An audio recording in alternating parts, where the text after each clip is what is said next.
Yo, hey, this shit easy, nigga.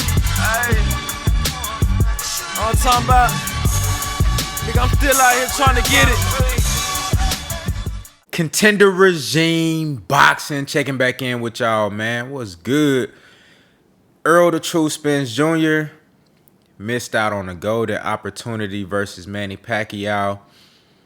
Of course, we all know that Errol Spence was supposed to fight Manny Pacquiao, suffered a late, I think it was like a week and a half before the fight, late eye injury.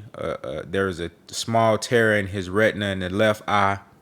You know what I'm saying? Everybody talking about it's the right eye, but they're not taking into account that he took a picture on his phone from like Instagram. It was inverted. You know what I'm saying? So it was really the left eye, but it looked like it was the right eye on the camera. So everybody trying to make it seem like, oh, it's the same eye that was fucked up, where he had the redness from the car accident. No, it's the left eye. It's not the right eye. So just to put that out there. You know what I mean? But he ended up having to pull out the fight, caused a lot of disappointment for himself, of course, and I'm sure his whole camp, everybody involved with Team Spence, PBC, Al Heyman. This was devastating on so many different levels as far as like disappointment and just the excitement for the fight, and not being able to see that particular matchup and everything that came with it. Yordenis Ugas steps in, goes out there, puts on a phenomenal performance versus Manny Pacquiao, outboxed him. Manny Pacquiao just really couldn't do anything with Yordenis Ugas. He struggled to get on the inside. He couldn't get up under that jab. And Yordenis Ugas played a beautiful game of chess and controlled Manny Pacquiao. Kept him at bay with the jab and, came over the top with that overhand right. And he went to the body early in the fight to let Manny Pacquiao know, this some type of shit that you're going to have to deal with if you're going to try to come forward on me, if you're going to try to be aggressive and throw punches with reckless abandon, you're going to have hell to pay. And also, Ugas' timing was beautiful. It was spectacular, the way he was able to take this fight on short notice. And, of course, I don't think either guy had an advantage over the other with this fight being on short notice. I think it was a very difficult thing for both guys, and it was something that both guys was gonna have to make an adjustment to and deal with. I gave Manny Pacquiao the edge initially because looking at the fact that he's training for Errol the True Spence Jr., I felt like he would be a little bit more. He would come in fighting on a higher level, considering the caliber of opponent that he was training for. But Yordenis Ugas did what a lot of people don't do, which is seize the moment. He rose to the occasion. A lot of guys get in this type of situation where you have a life-changing opportunity where you can, you in there with a guy that will, take you to new heights if you get the victory. It's a huge payday. It's an opportunity to make a name for yourself. And you in there on short notice. He took full advantage of the opportunity and he went out there and executed his game plan and strategy perfectly. And he came out with the victory. I had Ugas winning 9-3. Saw some people score it 10-2. I ain't mad at that. I saw some people score it 8-4. I ain't mad at that either. You know what I'm saying? So it was a beautiful performance by Ugas. But what I wanted to talk about was the opportunity that Errol Spence missed out on. And I just want to put this in perspective. I know I kind of grazed over this a couple of times. We did the live show, Merlot Fridays, and then the post-fight reaction, we did another live show. And I kind of touched on it, but I just want to put this in perspective for people who still don't get it, people who still don't understand. Even some of the people that's claiming that Errol Spence, he ducked Manny Pacquiao. Like, the fuck? Come on, man. You know what I'm saying? Like, claiming that Errol Spence faked an eye injury to back out of this fight. Now, think about it. This is Errol Spence's biggest payday. His biggest payday. He's the favorite in the fight. On paper, he's the favorite. Now, I know a lot of y'all Manny Pacquiao fans talking about, oh my God, Manny Pacquiao. Oh, he's so fast. He's the legend. He's the GOAT. Oh, Errol Spence's feet is too slow. He's not going to be able to keep up with Manny. You know what I'm saying? But on paper, Errol Spence Jr. was the favorite. So it's his biggest payday. He's the favorite in the fight. You getting a chance to add a legend on your resume. You're going to be, you possibly sell 800,000 to 1 million pay-per-views with this fight. You're fighting in Vegas, packed out arena. You know what I'm saying? This is an opportunity to become a household name. This is an opportunity to become the biggest name in the sport of boxing amongst active fighters. All of that was on the table for Errol Spence Jr. All of those things were at his grasp with this fight. And when you look at Manny Pacquiao, the way he performed versus Ugas, now we all know styles make fights. But we also know that just if you look at the film, you look on paper, you look at the resume, you look at the accomplishments, and you look at the film, you can see that Errol Spence is an overall better and more skilled fighter than Yordenis Ugas. He's more dangerous. He's stronger. He has faster hands. He has better combination, better jab. I mean, it would be hard for me to find something that Ugas does better than Errol Spence. Now, again, this is not to take anything away from Ugas. I'm proud of that brother. I'm glad that he went out there and accomplished what he did, and I'm happy for him. You know what I'm saying? And I'm excited to see what's next. But we just keeping things in perspective, right? Now, imagine if that was Errol Spence Jr. in that ring with Manny Pacquiao.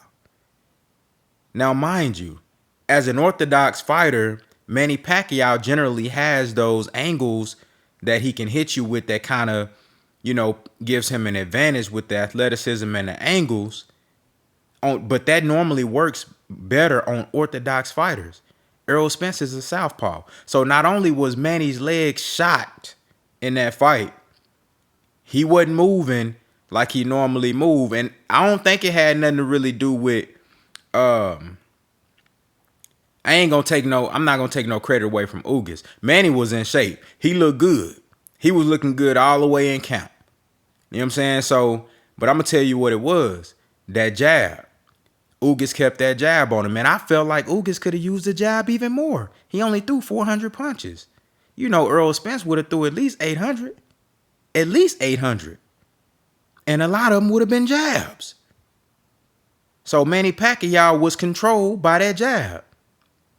He didn't have the athleticism. He didn't have the angles. And he damn sure wasn't going to have that shit on Errol Spence. Imagine Errol Spence popping that southpaw jab in his face all night. Strong, stiff. Would have busted his eye up early. Manny Pacquiao, by round 3, his eye would have been busted up. His nose would have been bleeding off the jab alone. And Errol Spence coming around with that overhand left hook, that overhand left. The same shit that Ugas was hitting him with that overhand right, Earl would have been bringing that left over the top, busting Manny upside his head, behind the ear, on his temple, fucking him up. And then something that Ugas didn't throw was a straight right. Errol Spence gonna throw that jab straight left, right down the middle. He gonna mix it up. And you would have seen the left uppercut. And Earl would have went to the body early. Man, Earl would have beat Manny Pacquiao into retirement, literally. He would have made Manny Pacquiao physically unable to fight again. The shit would have been bad. And that type of performance would have been everything that Errol Spence needed on that stage versus that opponent under those lights. That would have been everything that Errol Spence Jr. needed to take him to the top, to take him to the moon, make him a household name, bring in millions and millions of other fans. You know what I'm saying? He already a pay-per-view main event attraction with 3 consecutive successful pay-per-views. This would have been the 4th. And with a performance like that over Manny Pacquiao, imagine what this does for his profile. Golden opportunity missed out on. And he's never going to get it again. No, whether he fight Manny Pacquiao or not, it's not going to be the same. Because Manny Pacquiao was coming off of a win versus Keith Thurman, undefeated champion. So it just looked good. It was like it looked perfect for Earl. It was just a perfect setup for Errol Spence. Passing of the torch. That's what it was supposed to be. So for you to think that Errol Spence would fake an eye injury and miss out on all that, running from old big head ass, slow-legged ass Manny Pacquiao, because his legs were slow that night. Come on now. Man, he would have got his ass whooped in there fucking with Errol Spence, man. You think Earl would have ducked out on some shit like that? Y'all got to use your mind now. Come on now, use your head a little bit. But like I said, you see in the title, all is not lost. All is not lost. You can still fight Ugas. Unification match. Ugas might get elevated to number 2 on the Ring magazine and welterweight. So they could possibly put the Ring championship belt on the line in this fight, even if he's ranked 3. They was going to do it for Manny Pacquiao, 1 versus 3. So they might do that shit. Either way, the Ring title might be on the line, and 3 of the 4 world championship titles going to be on the line. That's a huge fight. Then you got Ugas coming off the biggest win of his career, one of the biggest wins at welterweight amongst these current fighters. Out of all the top guys, you know, the top young guys that's active right now at welterweight, Ugas the only one can say he got a win over Manny Pacquiao. You know what I'm saying? So this is for Earl to get this fight with Ugas, you know, if he go out there, he do his thing, that's still a great win. And then there's so much you can gain from that, and it puts you one step closer to your goal of being undisputed. Now that brings in the talk of Terrence Crawford. And I wanted to touch on this before I end this video. Terrence Crawford came out. Now, he still got to fight Sean Porter.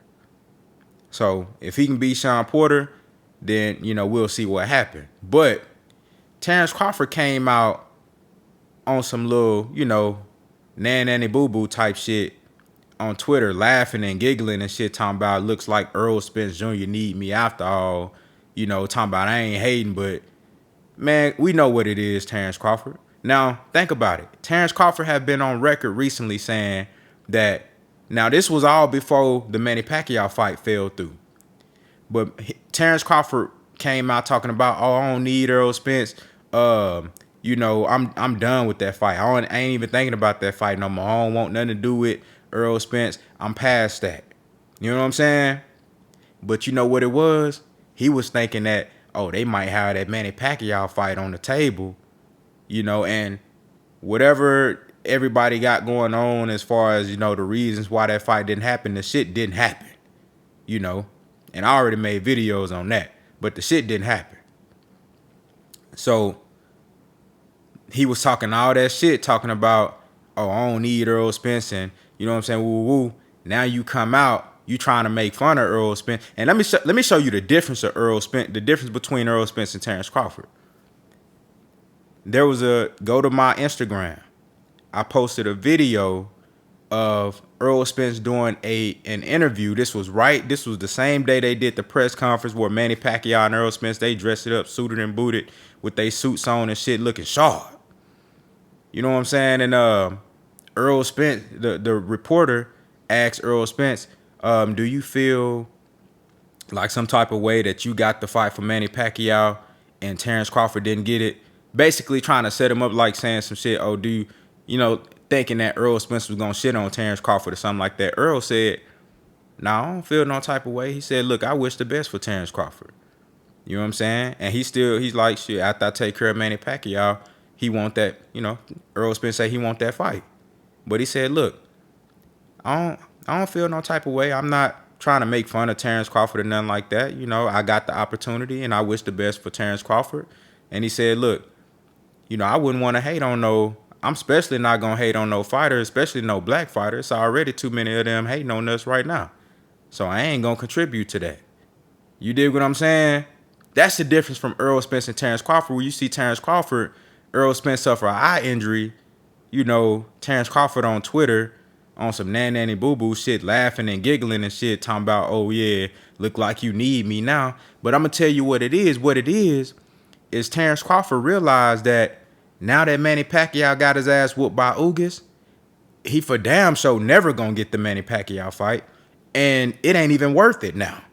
So he knows that if you want that signature win, that signature fight for you, you gonna have to go through Errol Spence.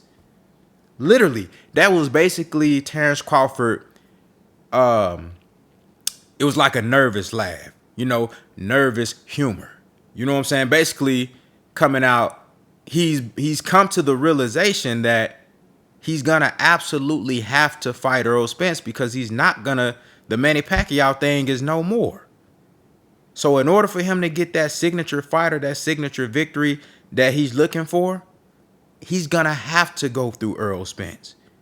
And he's going to have to conform when it comes to the negotiations. That's what it is. He basically just putting it out there like, all right, I give up. All right, now, you know what I'm saying? Like, all right, bet. I got to fight this dude. No more Manny Pacquiao talk. This is the guy I got to get. You know what I'm saying?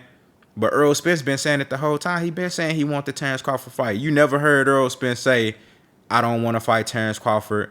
I'm never going to fight Terrence Crawford. You never heard no shit like that come out of Errol Spence's mouth. You know what I'm saying? He's always been adamant about what he plans to do at welterweight. You know, he said, after I beat Manny Pacquiao, if Terrence Crawford ain't talking about making a fight, I'm going to move up. But he's always been adamant about that fight and becoming undisputed. So that's the difference between Errol Spence and Terrence Crawford. You see Errol Spence, he's sticking to the shit that he said he going to do. And then you see Terrence Crawford, he's a little up and down. You know, so that's probably one of the main reasons why Terrence Crawford get a lot of shit from the fans. And you see motherfuckers rocking with Errol Spence because they see, you know, that's a real motherfucker right there. You know, so all is not lost. He missed out on a great opportunity, but he can still go fight Ugas, unify, one step closer to undisputed. Then you get in there with Terrence Crawford if he can beat Sean Porter, and y'all make a mega fight. You know what I'm saying? Undisputed, all the marbles. You know, do this shit for yourself and for the fans. You know what I'm saying? So, y'all let me know what y'all think down in the comments, man. You know, about everything that we discussed. What y'all think is next. You know what I'm saying? Do you think we going to get the Porter and Crawford fight done ASAP? I think they said it was a deadline that got pushed back. But, I mean, ultimately, it might go to purse bid. And then you think we're going to get a Errol Spence versus Ugas next? Y'all let me know what y'all think down in the comments, man. Contender regime boxing. I'll holla at y'all boys, man.